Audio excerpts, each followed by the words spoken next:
Question: During World War II and the Cold War, homefront conflicts were numerous and ranged from questions about civil rights and social justice to cultural agreements. Compare and contrast how wars shaped the homefront in the 1940s and the 1950s. During the Cold War and World War II, there were major changes on the American homefront, which in some way or another was a result of the war that was going on at the time. With the beginning of World War II, many Americans' lives began to change, especially those who were African American. It was in 1941 that A. Philip Randolph pressured President FDR into issuing the Executive Order 8802 by threatening a march on Washington. The purpose of the order was to ban all discrimination in all defense industries. For most African Americans who were trying to escape poverty in the 1940s, the new jobs in the defense industry were a good thing, but not everything was going their way. It was Walter White who questioned in the NAACP papers that if African Americans are just as prideful of America and even serve in the war, why can't they be treated equally? In many places in the U.S., African Americans were still being discriminated against in day-to-day activities. Because of the Jim Crow laws that were set in place, blacks and whites were segregated, meaning separate from things like water fountains, restrooms, and diners. It was this very mentality that created a lynching culture out of the 40s.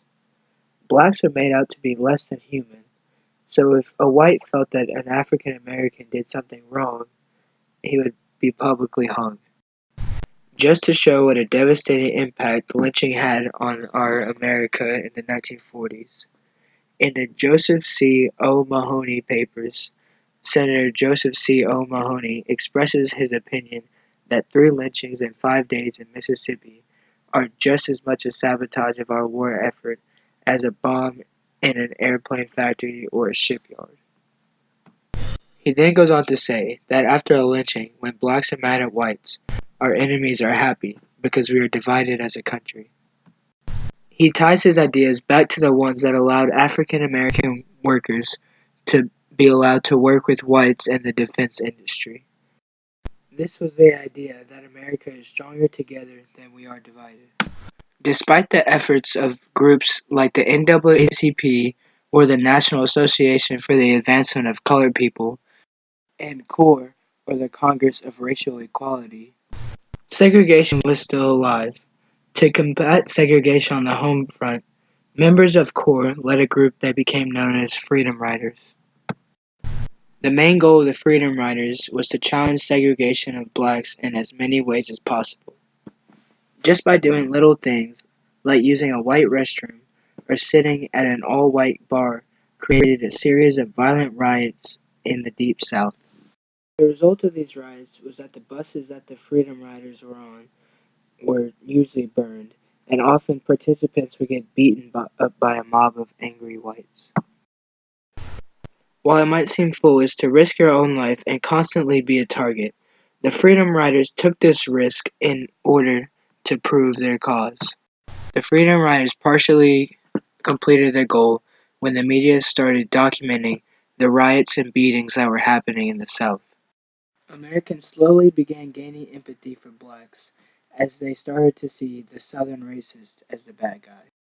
While the racial tensions between whites and blacks was driving the nation apart, thus depleting from the war efforts, another race did their part to help America during World War II. During war times, millions of Mexican workers came into the U.S. to fill jobs that were left by people who were helping the war effort. These people were called bracero workers. The best thing about these workers was that they filled a void in the job pyramid that otherwise would have negatively affected the economy, starting with the farmers not making a profit. Another plus about these workers was that they were willing to take any wages way lower than any American would ever think of. Bracero workers' willingness to take low wages, which quite possibly might be the reason why their program lasted much longer than intended, is probably the reasons why farmers liked them so much. While low-rate wages of Bracero workers helped the pockets of farmers, they hurt many American workers. The average salary of farm workers and factory workers dropped steeply due to the cheap Bracero worker. When analyzing the home front during World War II, despite baby steps made in the civil rights movement and cheap workers being used to help war efforts, these good things resulted in bad things, such as riots and lower wages for Americans. In conclusion, the 40s was a time of division between different characteristics, such as class and race. When compared to the 40s, the 50s was a time of change, yet of those changes came many similarities. Concepts like the nuclear family with 2.3 children and living in a suburb, gender roles, and rebellious teenagers all were new to the 50s. The main change on the home front as a result of the Cold War was the creation of a culture of conformity. It was a way of showing patriotism and to show other countries that America was strong together as one. One way of conforming, for women especially, was to assume the role of a housewife or mother for your family, while the man or husband assumed the role of the breadwinner for the family.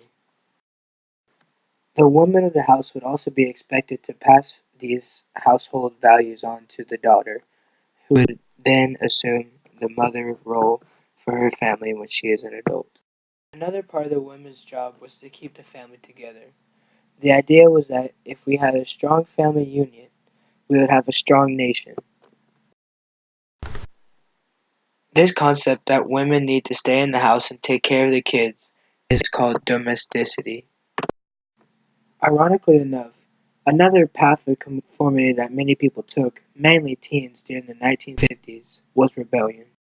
While by definition, rebellion is being different from the norm, if all teens are doing it, it becomes normal.